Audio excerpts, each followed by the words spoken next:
Una obra de Juana Francés y otra de Pablo Serrano presiden la segunda exposición que acoge el IAC Pablo Serrano bajo el título La colección Crece 2. En 2020, el Departamento de Cultura del Gobierno de Aragón adquirió una serie de obras de arte contemporáneo para, por un lado, completar líneas poco representadas dentro de los fondos que conforman la colección del museo y, por otro, apoyar al sector de la creación artística.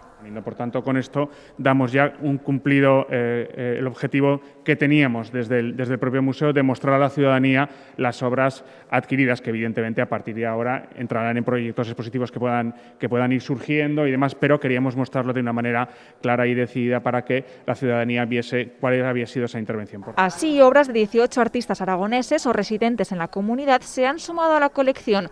Todos ellos, con sus miradas, aportan nuevas perspectivas a la colección.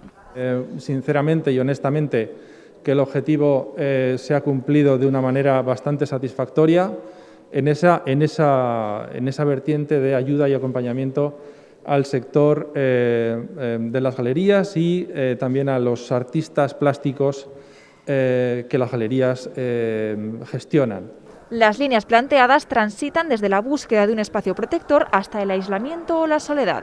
La muestra puede visitarse ya hasta el mes de agosto en el IAC Pablo Serrano.